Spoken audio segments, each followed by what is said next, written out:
শাশুড়ির মৃত্যুর 1 মাস পর আলমারিটা খুলল অনুরাধা।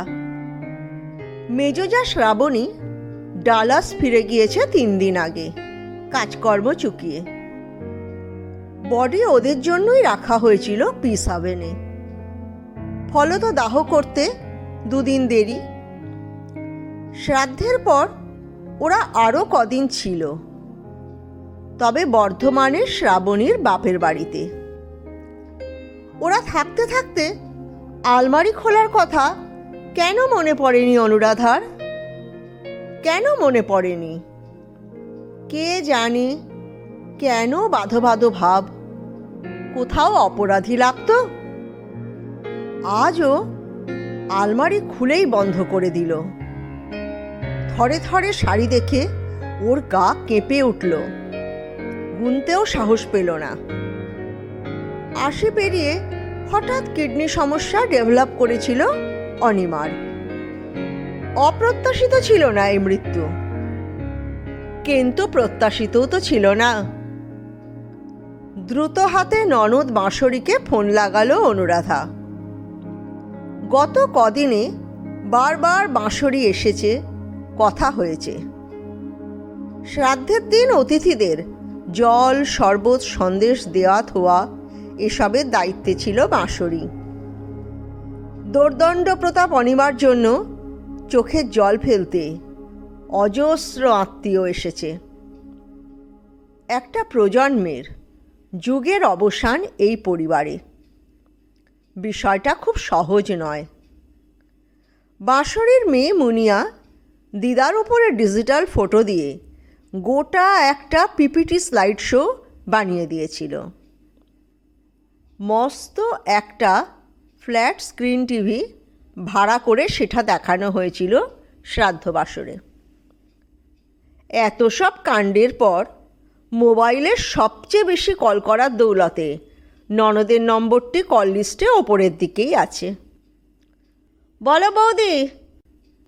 হ্যাঁ, শোনো বাঁশরী, কাজের কথা একটা।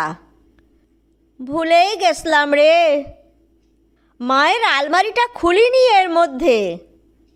খুলতে তো হবে রে, একদিন না একদিন। আয় না একবার সময় করে, তুই আমি দেখে রাখি। কিন্তু মেজ বৌদি। বাঁশরী 1 সেকেন্ডে ঠিক পয়েন্ট ধরে ফেলল। মেয়েদের বুদ্ধি আর কাকে বলে? কি করা যায় বলতো? না হয় ওকে হোয়াটসঅ্যাপ করে দিই। মায়ের ভালো শাড়ি টাড়ি, শাল, তারই কিছু যদি ও নেয়, আলাদা করে রেখে দেব, পরের বার দেব। করার তো কিছু নেই আপাতত। আগে স্ট্রাইক করেনি রে আমার। অনুরাধা বলতেই পারে না যে আসলে তার প্রবৃত্তি হয়নি ওই আলমারিটা খোলার। এত কাজের মধ্যে কি করেই বা করবে বৌদি? যাই হোক, যা ভালো বোঝো। আমার আবার একদিন মায়ের কাজের ঠেলায় বাড়ির সব কাজ মাথায় উঠে আছে। আজ প্লাম্বিং মিস্ত্রি ডেকে ভাবছিলাম কলগুলো সারাবো। তুমি নিজেই দেখে নাও না খুলে বৌদি। মায়ের আলমারিতে গয়নাগাঁটি তো কিছু নেই। সেসব তো মা কবে বিলি বন্দোবস্ত করেছিলেন। বলতে বলতেই বাঁশরীর গলা কেমন যেন ফোঁপানো, বাকরুদ্ধ। না না, তা হয় না। তুই কি এমন ব্যস্ত রে? এসে যা একবার, আজ নয় কাল। একা ওই কাজ আমি পারবো না রে, জাস্ট হবে না আমার দ্বারা। আচ্ছা গো, দেখি। ফোন রেখে অনুরাধা থমকালো। বাঁশরী হঠাৎ ছদ্ম ঔদার্য দেখালো কেন? প্রথমে খুব উৎসুক হলো যদিও। স্বাভাবিক তো, বন্ধ আলমারির ডালা খোলা হবে, তার ওপর নিজের মায়ের। কোন মেয়ে না উৎসুক হবে জিনিস দেখতে? মায়ের রেখে যাওয়া শাড়ির ভাগ পেতে। তার ওপর অনুরাধার ডাক, তাতে কোনো খাদ নেই, কোনো কপটতা নেই। সাধাসিধে বৌদি নিজে সব দেখে বেছে নিয়ে নিজের জন্য রেখে দিয়ে তারপর ডাকছে না, নিশ্চিত। এই প্রথম আলমারি খুলছে, ওর গলা শুনেই বুঝতে পেরেছে বাঁশরি। বিকেলবেলায় চলে এলো বাঁশরি। ঘরের কাজ সেরেই লাঞ্চের পর বর আপিসে, এই সুযোগ। ওকে নিয়ে মায়ের ঘরে এই প্রথম ঢুকল, সম্ভবত অনিমা শ্মশানে চলে যাওয়ার পর। দরজা খুলে ঘরে ঢুকে প্রথমেই অস্বাভাবিক বন্ধ লাগলো ঘরটা। মাথার ওপর পাখা ছেড়ে দিল ফুল স্পিডে অনুরাধা। মায়ের ঘরটা একদম পূব দক্ষিণ খোলা, বাড়ির শ্রেষ্ঠ ঘর। বারবার ফিনাইলে মোছানো, কিন্তু মায়ের টানা 110 দিন বেডরিডিন থাকার চাপা দুর্গন্ধ, সে কি এখনও মিশ্রিত হয়ে আছে বাতাসে? বারবার ফিনাইলে মোছানো ঘর, আর একটা তীব্র গন্ধ দিয়ে সেই দুর্গন্ধ চাপা পড়ত ঠিকই, তবু সব মিলিয়ে হাসপাতালের আবহ। মায়ের জন্য আয়া রাখা হয়েছিল 2, সকাল বিকেলের। তাদের পান, মশলা, সায়া শাড়ির মেটে মেটে গন্ধও লেগে আছে যেন ঘরটাতে। লেগে আছে পেচ্ছাপে ভেজা লেপ, তোশক, বেড কভারের গন্ধ। বন্ধ জানলাগুলো খুলে হাট করে দিতে দিতে অনুরাধা ভাবল, নিজেরা এই ঘরটাকে ব্যবহার করার কথা মাথায় আসেনি আজও। কেন আসেনি? দখলদারি মনোবৃত্তি বলে মনে হবে? নিজেকে ক্ষমা করতে পারত না সে এত দ্রুত এ ঘর দখল করলে। তাই কিসের অপরাধ বোধ তার? সে তো মায়ের জন্য যথাসাধ্য করেছে, কতদিন ধরে সেবার দায়িত্ব পেলেছে। বাঁশরি ভাবল, মায়ের আলমারির জিনিস বৌদি তার সঙ্গে সমবন্টন করে সঠিক থাকবে, কিন্তু মায়ের ঘরটা তার কত আপন। ছেলেবেলায় এই খাটে বসে লেখাপড়া করা, সিলিং পানি চেয়ে দিবাস্বপ্ন দেখার এই ঘরটা তো বৌদির জন্যই রয়ে গেল। বাঁশরি তো শ্বশুরবাড়ি থেকে এসে এই ঘরটাকে ভোগ করতে পারবে না। হঠাৎ বাঁশরির মনে হলো, আমাদের কোনো বাড়ি নেই, কখনো নেই। বাপের বাড়ি আর শ্বশুরবাড়ির মাঝখানে কবে কোথায় টুপ করে পড়ে যায় আমাদের নিজেদের বাড়ি। আলমারি খোলা হলো, খুব বড় একটা অকেশনের মতো করেই। গত 2 বছর এই আলমারি বন্ধ পড়েছিল। মা অসুস্থ ছিলেন, চাবি তুলে রাখা হয়েছিল। অনেক গল্প শোনা আছে আয়াদের টাকা, গয়না, শাড়ি চুরির। মায়ের বালিশের নিচে রাখা চাবির গোছা সরানো হয়েছিল তাই। টাকা কড়ি থেকে শুরু করে আধার কার্ড, গ্যাসের বই, আরও হাজার জরুরি কাগজ, এসব তারপর থেকে বিকাশের নতুন কেনা চাবি দেওয়া লেখার টেবিলের ভেতরে একটা গোদরেজের লকারেই থাকত। অসম্ভব বেশি ক্যাঁচ ক্যাঁচ শব্দ করে দরজাটা খুলল। খুব নাটুকে আলমারি তো। বাঁশরি নিশ্চিত হলো, এই আলমারি সত্যই 2 বছর পরে খোলা হচ্ছে। ন্যাপথালিন, ওডোনিল মেশানো গন্ধটা এসে নাকে লাগলো। বাঁশরির মন খারাপ হয়ে গেল। একটা অদ্ভুত নস্টালজিয়া ছেয়ে গেল। গুনে গুনে 38টা ভালো শাড়ি আলাদা করল ওরা। এর মধ্যে অর্ধেক শাড়ি শাশুড়িকে পরতেই দেখেনি কখনো অনুরাধা। তত ভালো নয়, দেখেই বোঝা যাচ্ছে বেশ পুরনো। বাঁশরি এমন একটা শাড়ি দেখে বিহ্বল হয়ে কেঁদে ফেলল। মায়ের বহু প্রাচীন শাড়ি। এটা কলেজে থাকতে বাঁশরি অ্যানুয়াল সোশ্যালে পড়ে গেছিল। মাংসের ঝোলের ছিটে লাগিয়েছিল। সেই দাগ কেরোসিনে চুবিয়ে তুলেছিল বাড়ি এসে, তাও ভালো করে ওঠেনি। দাগটাও খুঁজে পেল বাঁশরি। পুরনো শাড়ি তোয়ালে দিয়ে মুড়ে আলাদা ছিল। নিমপাতা শুকিয়ে গুঁড়ো করে ভাঁজে ভাঁজে দেওয়া। এইসব পুরনো শাড়ির প্রতিটির পেছনে একটা করে গল্প আছে। সবগুলো শুনল বাঁশরির থেকে অনুরাধা। তারও তলায় একটা বড় সুজনি। কোনোদিন দেখেনি অনুরাধা।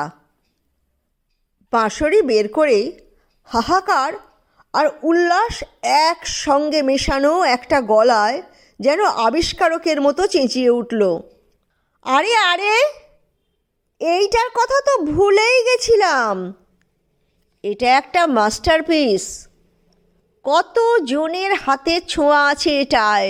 দেখো বৌদি, দেখো।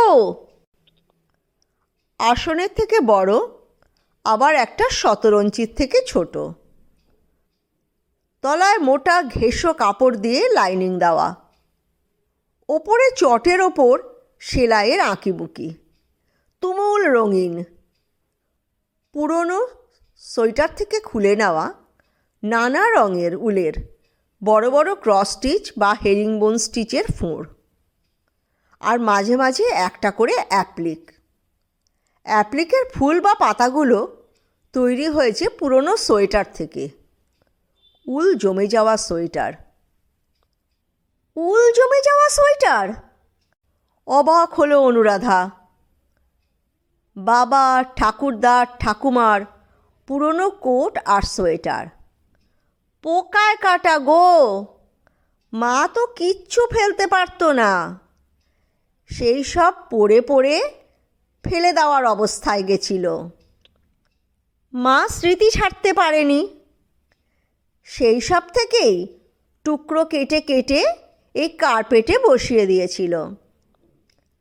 পাশগুলো দেখো, কি সুন্দর করে হেরিংবোন আর বাটন হোল স্টিচ দিয়ে সেলাই করা। আমরাও তো 3 জন।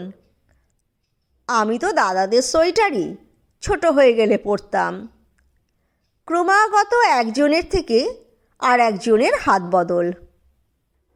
সেগুলোও যখন ছোট হয়ে যেত, মা উলগুলো খুলে গোলা পাকিয়ে রেখে দিত গো।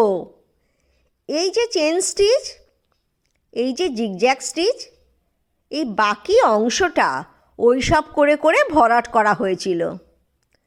প্রতি শনি রবিবারে মা এটাকে নিয়ে বসত। দুপুরে খাবার পাট চুকলে বসে বসে সেলাই করত। আমিও মায়ের সঙ্গে হাত লাগিয়েছি কত। স্বামী, শ্বশুর, 3 ছেলে মেয়ে। প্রথম সন্তানের গায়ে ধরা যাক 70 সালে যে সোয়েটারটি উঠেছিল, সেটা শীতের পর শীত ক্রমশ ছোট হয়েছে। আর পরের সন্তানের গায়ে উঠেছে, দ্বিতীয় থেকে তৃতীয়। মা বুনেছিলেন প্রতি শীতেই কাঁটা নিয়ে বসে উলের জামা, ফাঁক ফাঁক করে একটু বড় ঝুলের ঢোলা ঢালা সোয়েটার, যাতে একাধিক সন্তান অনায়াসে শরীর গলিয়ে দিতে পারে। সেই সোয়েটারও যখন বেড়ে উঠতে থাকা এক ছেলের গায়ে আঁট হতো, ছোট 1-2 গায়ে তো নিশ্চয়ই ঠিকঠাক এঁটে যাবে, ফেলাফেলির কিচ্ছু নেই। কিন্তু বছরের পর বছর কাস্তে কাস্তে ময়লা হতে হতে সে উলের জামার উল তো জমে যাবেই, ফাঁক ফুটোগুলো বুজে যাবেই। বুজে গেলে সেগুলো কি আর পরা যাবে? তারপর সেগুলি লাগানো হয় সেই চটের ওপর, সেলাই করে দিয়ে চারপাশে বুনে দেওয়া হয় হলুদ লাল উল। গল্পগুলো শুনতে শুনতে একটা নতুন আর আলাদা মহাদেশ দেখতে পাচ্ছিল অনুরাধা। সেই মহাদেশের নাম বাঁশরীর মা, বিকাশের মা, সুকান্তর মা। বিধবা এক মহিলা, স্বামীর আপিসে কেরানির চাকরির একঘেয়েমি, ছেলে মেয়েদের মানুষ করার চাপ আর সমস্ত ধরনের সামাজিক বাধা পেরোনোর ভার সহ্য করা এক মহিলা। আর বর্তমানের বাধা পেরিয়ে অনুরাধা বুঝতে পারছিল তার জন্য আর এক মহাদেশ রেখে গেছেন অনিমা। তার নাম অনুরাধার শাশুড়ি। নিজে যা যা পাননি তা এবার হাসিল করতে চাওয়া, বৌমার উপর কর্তৃত্ব ফলানো, বৌমার জীবনের খুঁটিনাটির উপরে নজরদারি করা এক শাশুড়ি। ছেলে বৌমার বিছানা পরখ করে সেখানে এক ফোঁটা রক্তের মতো দাগ খুঁজে পেয়ে পরের দিন মুখ ছোট করে চোখ সরু করে বৌমাকে জেরা করা শাশুড়ি। তোমরা মশারি টাঙাও না, মশার কামড়ের দাগ দেখেছি আমি বিছানায়, বলে অনুরাধাকে হতবাক করে দিয়ে যাওয়া শাশুড়ি। দুটো মহাদেশ কবে যেন কন্টিনেন্টাল ডিফ্রটের মতো করে দুপাশে সরে গেছিল। বড় ছেলে বিকাশের বিয়ের দিন থেকেই কি একটু একটু করে। অনুরাধার বিয়ের যৌতুক হিসেবে এসেছিল এই আলমারিটা, যেটা তার শ্বশুরবাড়িতে ঢোকার দিন প্রথমেই শাশুড়ি তার নিজের বেডরুমে ঢুকিয়ে নিলেন। বিয়ের সময় প্রায় কিশোরী ছিল অনুরাধা। বাবা তাকে যথাশীঘ্র সম্ভব ঘাট থেকে নামাবে বলে হায়ার সেকেন্ডারির পরেই বিয়ে ঠিক করে ফেলল। বাবা কী বা করতেন? মা চলে গেল অনুরাধার স্কুল জীবনেই। বাবা স্ত্রীহীন জীবনে মাথা গুলিয়ে ফেলল। নিজের 10টার ভাত নিজে রেঁধে নিতে হবে ভেবেই বাবা আকুল হলেন। স্কুলের গণ্ডি পেরোতে না পেরোতে বাবা কার বুদ্ধিতে কে জানে পিসির কাছে রেখে এসেছিল তাকে। সমস্ত মেয়েকে ম্যানেজ করতে পারবে না বলে কোন আত্মীয়া এই সর্বনাশটা ঘটিয়েছিল? বাবাকে অদ্ভুত উপদেশ দিয়েছিল। হঠাৎ মা হারা অনুরাধা বাড়িও হারালো। 14 বছরের মেয়ে তখন ভালো করে নিজের পিরিয়ড ম্যানেজ করতে শেখেনি। মা শয্যাশায়ী ছিল যখন, তখন তার প্রথম পিরিয়ড হয়। তবু তো মা ছিল, তবু তো মা মুখে বলেছিল মেয়েকে কি করতে হবে, কেমন করে সামলাতে হবে। অসুখের যন্ত্রণা সইতে সইতেও মা তাকে বলেছিল। পিসির বাড়িটা বিশ্রী ছিল, কোনো ছায়া ছিল না বাড়িটায়, কোনো কোণ ছিল না লুকোনোর মতো। স্কুল শিক্ষিকা পিসি একটাও কথা বলতো না ওর সঙ্গে। অবিবাহিতা পিসি ছিল ব্লটিং পেপারের মতোই শুকনো, চকের গুঁড়োর মতো শীতল। পিরিয়ড স্কুলের স্কার্টে দাগ লাগলে স্কুলে ক্লাসমেটদের টিটকিরি, হাসাহাসি, অভব্য বুলিং, কমন রুমে গিয়ে টিফিন টাইমে মীরাদির সহানুভূতিহীন মুখের সামনে দাঁড়িয়ে লজ্জার মাথাকে একটা স্যানিটারি ন্যাপকিন চাওয়া, বাথরুমে গিয়ে জল দিয়ে ঘষে দাগ ওঠাতে গিয়ে সারা স্কার্ট ভিজে একাকার করে ফেলা, ফিরে এসে লুকিয়ে লুকিয়ে জামা কাপড় কাচা পিসির বকুনির ভয়ে। বড় হয়ে ওঠার দিনগুলো অনুরাধা ছিল বিষ। মায়ের স্নেহ সে ভুলেই গেছিল। মায়ের ঘরে তার যে কোনো নিজস্ব টেবিল ছিল, সেখানে স্বপন কুমার আর টারজান, বেতাল আর ম্যান্ড্রেকের বই, ভূগোল আর ইতিহাস বইয়ের ভাঁজে ভাঁজে রেখে পড়া ছিল। মায়ের বিছানার পাশে সরু ক্যামখাটে শুয়ে তার যে আকাশ পাতাল ভাবনার বিশাল বিস্তার ছিল। স্কুলের পথে পাড়ার অমুকদা তমুকদার চাউনি দিয়ে দিবাস্বপ্ন দেখার ফাঁকফোকর ছিল। এসব সব কিছুই হারিয়ে গিয়েছিল 14 বছর বয়সে। 18 বছর বয়সে সে আবার বাড়ি পাল্টালো। বাবা তাকে বিয়ে দিয়ে দিল কীরকম যেন কাঁচুমাচু মুখ করে, যেন ক্যান্সারে নিজের স্ত্রীকে 4 বছর আগে হারিয়ে বাবা একটা বিশাল অপরাধী করে ফেলেছে। কাজেই বাবার সেই অপরাধী অনধিকারী পায়ের তলায় মাটি না থাকা অনুভব নিয়েই অনুরাধা শ্বশুরবাড়িতে ঢুকল, যেন চোরের মতো। শ্বশুর নেই, শাশুড়ি তার বর বিকাশের সর্বেসর্বা, বাবা মা দুই। দুটো কম বয়সী দেওর ননদ সেদিন তাকে র্যাগিং করলো বেশি, বন্ধু হলো কম। কলেজে বিশ্ববিদ্যালয়ে গিয়ে যেভাবে ক্যাবলারা র্যাগিংয়ের শিকার হয় তেমনিভাবেই। বিয়ের পর দিন শাশুড়ি মুহূর্তে তার গয়নাগুলো নিয়ে নিলেন, পোঁটলা বেঁধে নিজে নিয়ে ওই গোদরেজ আলমারিতেই লকারে ভরে রাখলেন। বৌমা কচি, বৌমা বোকা আর ক্যাবলা, হারিয়ে ফেলবে কোথায়। সে আলমারি যখন উঠে গেল, তাঁর সুনিপুণ গৃহিণীপনায় নিজের পূব দক্ষিণ খোলা বেডরুমের কোণায় তার পুরনো কাঠের আলমারি চলে এলো বিকাশের ঘরে। কিছু তো ফেলার নিয়ম নেই এ বাড়িতে। বিকাশের ঘর উত্তর পশ্চিম মুখ, ব্যাচেলার্স ডেনের মতো। সেই ছোট ঘরে ঠেসে রাখা হলো অনুরাধার বাবার দেওয়া নতুন খাট। সে ঘর গ্রীষ্মে গরম, শীতে কনকনে ঠান্ডা। সেই ঘরের ভেতর অনুরাধার নতুন জীবন শুরু হলো এ বাড়ির বড় বউ হিসেবে। কতগুলো নতুন শাড়ি পেয়েছিল মনে নেই তার। বৌভাতে পাওয়া উপহারের অনেকগুলোই আত্মীয়দের দিয়ে দেওয়া হয়েছিল অনিমার নির্দেশে, যেমন নিয়ম। বাঁশরি চোখ মুছে একের পর এক ছবি তুলছে ফোনে। 38টা ভালো শাড়ি নানা সময়ে বাঁশরি, অনুরাধা, পিসি শাশুড়ি, মাসি শাশুড়ি অনিমাকে উপহার দিয়েছেন। শ্রাবণী কলকাতায় এলেই গড়িয়াহাট যেত শপিং করতে। অনুরাধা ও অনিমার জন্য সে একটি করে শাড়ি কিনত, দামি শাড়ি।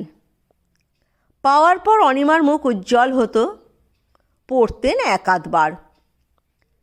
এভাবেই জীবনের শেষ 20-25 বছর ধরে পুজোর শাড়ি, নববর্ষের শাড়ি, ডলার দিয়ে কেনা শাড়ি, প্রণামীতে পাওয়া শাড়ি জমতে জমতে পাহাড় হয়েছে। সাউথ ইন্ডিয়ান সিল্ক থেকে শুরু করে অসমের মুগা, মুর্শিদাবাদ সিল্ক থেকে কেরালা কটন, সব ছবি শ্রাবণীকে হোয়াটসঅ্যাপে পাঠানো হলো। বাঁশরি প্রথমেই হামলে পড়েছিল মায়ের পুরনো শাড়িগুলোর ওপর। মায়ের বানানো ওই কার্পেট তো তারই, ওটায় তার নিজের হাতে করা হেরিংবোন স্টিচ আছে যে, নরম পুরনো উলের স্টিচ। সেন্টিমেন্টাল ভ্যালু বৌদি, এসব কি ফেলা যায়? তারপর বাঁশরি অবশ্য বুঝেছিল শাড়ির ব্যাপারে শুধু সেন্টি হলে চলবে না। সংখ্যার নিরিখে যদি সমবন্টন হয় তাহলে সে তো ফাঁকি পড়ে যাবে। মায়ের 10টা পুরনো শাড়ি নিয়ে কী লাভ, যেখানে প্রায় না পরা নতুনের মতো আরও 10টা নেওয়া যায়। তাও বাঁশরির কান্না পায়, মন দোনামোনা করে। সে স্মৃতির দোহাই দিয়ে নিজেকে বোঝাতে থাকে। অনুরাধা ঠোঁট কামড়ে ভাবছিল, কাজের মেয়ে, মায়ের আয়া, সবাইকে সে ইতিমধ্যেই হাত ভরে ভরে দিয়েছে। মায়ের বিছানার চাদরগুলো, একটা লেপটা, তোশকটা সবই পেচ্ছাপের গন্ধে ভরা ছিল। তবু আয়া লেপটা নিয়ে গেছে সাবানে কেচে কুচে। অভাবের সংসারে এই লেপ তার কাছে অনেক। আয়াকে সেদিনই মায়ের আলনা থেকে নতুনের মতো 6টা ম্যাক্সি, 2টো ঘরোয়া শাড়ি ধরে দিয়ে দিয়েছিল। পাড়ার ছেলে বস্তির, সে তোশকটা নিয়েছে। ব্লিচিং ছড়িয়ে 2 দিন রোদ্দুরে ফেললেই হবে। ওই ছেলেরাই অনিমাকে হাসপাতালে দেওয়ার সময়, ফেরার সময় সাহায্য করেছে, স্ট্রেচার ধরেছে। পুরী থেকে আনা কটকি চাদর বেরোলো, অনেক শাল বেরোলো। ভালো শাল আলাদা করা হলো, পুরনো শাল দান দাতব্য করতে হবে। গয়নাগাটি কিছুই নেই প্রায়। কিছুদিন আগেই সেসব নিজে হাতে মেয়েকে আর 2 বউকে দিয়ে দিয়েছিলেন অনিমা। অনুরাধা তার বিয়ের গয়নার পোঁটলাটা যতদিনে ফেরত পেয়েছিল, গয়নার প্রতি কোনো টানই আর ছিল না তার। বিয়ের গয়নাগুলো কেমন দেখতে তাও বিশেষ মনে নেই। মাঝে মধ্যে 1-8টা অনুষ্ঠানে পড়েছিল মাত্র। অনিমা যখন তাকে দিলেন, তার সঙ্গে যোগ হয়েছিল 2টি মাত্র চেন। বাকি সব আশ্চর্য সুন্দর ঢাকাই কাজ করা জড়োয়ার সেট বাঁশরি পায়। বাঁশরির বিয়েতেও তাকে নিজেরগুলো অঢেল দিয়েছিলেন অনিমা। তবু লকারের ভেতরটা তারা তন্ন তন্ন করে দেখল। একটা কাশ্মীরি কাঠের কাজ করা বাক্স পেল একটা বেতের ঝুড়ি। অনুরাধার অদ্ভুত লাগছিল, এত অবাধে মানুষের ব্যক্তিগত জমিয়ে রাখা জিনিস হাতড়ানো যায়, তাও আবার অনিমার, যিনি নাকি এত গুছুনি, এত আঁটিসাঁটি মহিলা। একবার একটা ইলেকট্রিক বিলের কপি খুঁজতে চেয়েছিল অনুরাধা। বিকাশ ঘরে নেই, অথচ কপিটা জমা করতে হবে একটা ফর্মের সঙ্গে। বিকাশ হলে মায়ের লুকোনো জায়গা থেকে চাবি নিয়ে শটান আলমারি খুলত। অনুরাধাকে শাশুড়ির কাছে প্রার্থীর মতো দাঁড়াতে হয়েছিল, দরকারটা 3 বার বলতে হয়েছিল। 3 বারের বার অনিমা ভুরু তুলে বলেছিলেন, মানে তোমার এখনই চাই? আলমারিটা খুলতে বলছো? বিকাশ এলে না হয় খুঁজে নিত। তারপরও লজ্জার মাথা খেয়ে দাঁড়িয়ে থেকে সে শাশুড়িকে দিয়ে আলমারি খোলার পর সে যতক্ষণ লাল নীল প্লাস্টিকের ওই ফোল্ডারগুলো বার করে দেখছে, অনিমা বরাবর একটা পা আলমারির দরজায় ঠেকিয়ে দাঁড়িয়েছিলেন। 1 মুহূর্তের জন্য নড়েননি আলমারির সামনে থেকে। 3 ফুট চওড়া আলমারির 1.5 ফুট অংশ জুড়ে রেখেছিলেন নিজের শরীর দিয়ে। সম্পত্তির জন্য বডি ফেলে দেওয়া, এটাকেই বলে নাকি? অনুরাধার মনে হয়েছিল ইলেকট্রিক বিল খুঁজতে খুঁজতে সে হয়তো অনধিকার প্রবেশ করে ওর দামি কোনো দলিল দস্তাবেজ নিয়ে নেবে, চুরি করে নেবে ওর কোনো ক্যাশ বাক্স। আজও কিন্তু দামি আর কিছুই পাওয়া গেল না। থলি বটুয়া ভর্তি খুচরো পাওয়া গেল। লজ্জা করছিল অনুরাধার, শরীর খারাপ করছিল। একটা মুহূর্তের এদিক ওদিক। মৃত্যু আমাদের মহৎ করে না, মৃত্যু আমাদের অক্ষম করে। জিনিসপত্র নিয়ে সেই সব লোক ঘাঁটাঘাঁটি করতে পারে যাদের আমরা চিরদিন সরিয়ে রেখেছিলাম, অচ্ছুত করে রেখেছিলাম, যাদের আমরা কোনো দিন চাইনি নিজের চারপাশে। বাঁশরি কাশ্মীরি কাঠের বাক্স খুলে দেখল, ফিতে দিয়ে বাঁধা 1 গোছা চিঠি, বাবার লেখা মাকে চিঠি। অন্য ঝুড়িটা খুলেই দেখল আরও কত চিঠি। কি জানি কে লিখেছিল, পড়তে কৌতূহল হচ্ছিল। বাঁশরির হাত নিষ্পিস করছিল, সে যেন আরও কিছু গল্প খুঁজে পাচ্ছিল। মা তো জীবনে সুখ পেল না কোনো। বাবা দূরে দূরে চাকরি করল। ছেলে মেয়ে মানুষের দায় মায়ের একার। তারপর বাবা মারাও গেল অসময়ে। মাকে বাবার অফিসেই চাকরি দিয়েছিল, কিন্তু অফিসারের মৃত্যুর পর তার স্ত্রী যখন কেরানি হয়, সে কখনো অ্যাকসেপ্টেড হয় না। মা সুখী ছিল না চাকরিতে, দাঁতে দাঁত চেপে তাও কাজ করত। আপিস যেত রোজ বাচ্চাদের জন্য রান্না করে। জীবনটা খুব টাফ ছিল মায়ের। বিকাশ আর সুকান্ত পরে এত সফল হয়েছে। তারা তো মায়ের জীবনের এই প্রচণ্ড স্ট্রাগলের ফেজ জানে মায়ের লড়াই করে তাদের মানুষ করার ইতিহাস, জানে কত চাপ সহ্য করেছে মা। অনুরাধা কাঁচের মতো নিষ্পৃহ চোখে, বোতামের মতো প্রাণহীন চোখে বাঁশরীর এইসব কাগজ ঘাঁটাঘাঁটি করা দেখছিল। সব ফুরিয়ে গেছে একটা জীবনের। খাট, বিছানা, ঈর্ষা, হিংসা সব শেষ। টুথপেস্ট টিউব থেকে পুরো পেস্ট বেরিয়ে গিয়েছে। মায়ের সেই সব খিটখিটে ব্যবহার, শেষ দিনগুলো আর অনুরাধার খুঁত ধরত না মা। শুধু কাজের লোকেদের সঙ্গে সারাদিন কিটির চলত। আয়া পাল্টে ফেলা বারবার, চোর বদনাম, কাজের মেয়েকে চোর বদনাম দেওয়া। আক্ষেপ ছিল কোথাও, অস্থিরতা, অথর্ব অবস্থা, শরীরের গাঁটে গাঁটে অদ্ভুত এক জড়তা। অসুখ পেরে ফেলেছে, অথচ চাইতে সংসারকে আগের মতো কন্ট্রোল করতে। অনুরাধার মতো একটা ন্যালা ক্যাবলা কচি বউ এসেছিল। তাকে শিখিয়ে পড়িয়ে নেবেন ভেবেছিলেন, নিয়েও ছিলেন, কিন্তু কোনো দিন ভরসা করতে পারলেন না। মেয়েটা যেন আকাশমুখ, আনাড়ি রয়ে গেল। ভালো করে সংসারের হাল ধরবে, তার সেকেন্ড ইন কমান্ড হবে, এই আশা ছিল না অনিমার। হয়তো তাতেই ভালো হলো। নিজের নিয়ন্ত্রণ রাখতে পারলেন যথাসম্ভব। শুধু শেষ কয়েকটা দিন বিছানায় শুয়ে প্রায় যেন নখদন্তহীন শরীর, অথচ ক্ষুরোধার মেজাজ নিয়ে চেষ্টাই করে গেলেন ক্রমাগত নিয়ন্ত্রণ অব্যাহত রাখার।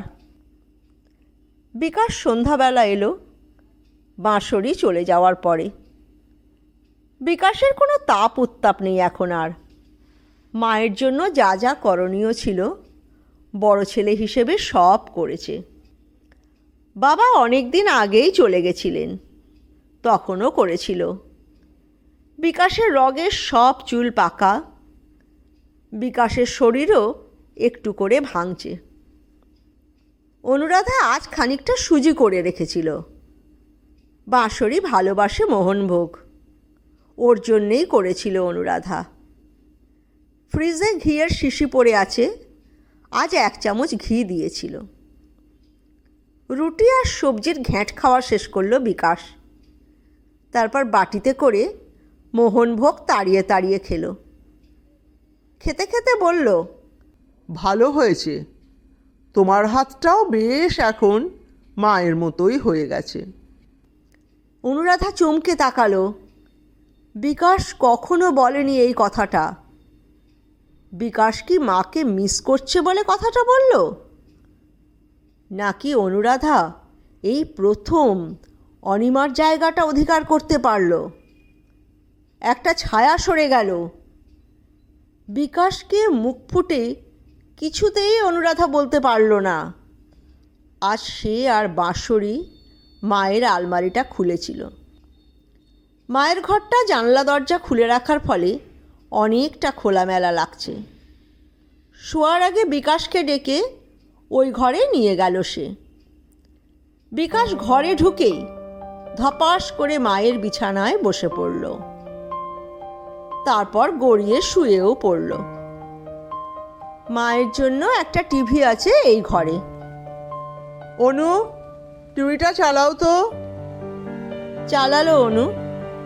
হাও মাও করে ঝাঁপিয়ে পড়ল সারা ঘরে টিভির শব্দ। মায়ের পছন্দের সেই সিরিয়ালের চ্যানেল। সারা সন্ধে শাশুড়ি বৌমা রামায়ণ, হনুমান, রামকৃষ্ণ, রাসমণি।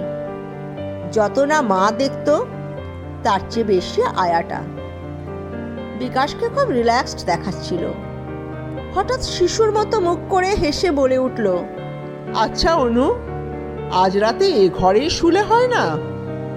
কি সুন্দর হাওয়া দিচ্ছে। হঠাৎ শিউরে উঠল অনুরাধা। তার মনে হলো কে যেন তাদের দিকে এক দৃষ্টে দেখছে। তার মনে হলো আলমারির মাথায় একটা কোনো প্রাণী বসে আছে, লক্ষ্মী প্যাঁচার মতো গোল, লোমে ঢাকা, গা ফোলানো একটা কিছু।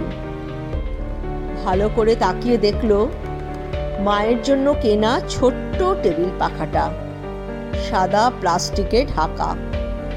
গরমের সময় নামানো হয়, অন্য সময় ওপরে থাকে। তবু অনুরাধার মনে হলো ঘাপটি মেরে কে যেন পাহারা দিচ্ছে নিজের আলমারি, নিজের ঘর। তবে কি অনিমা?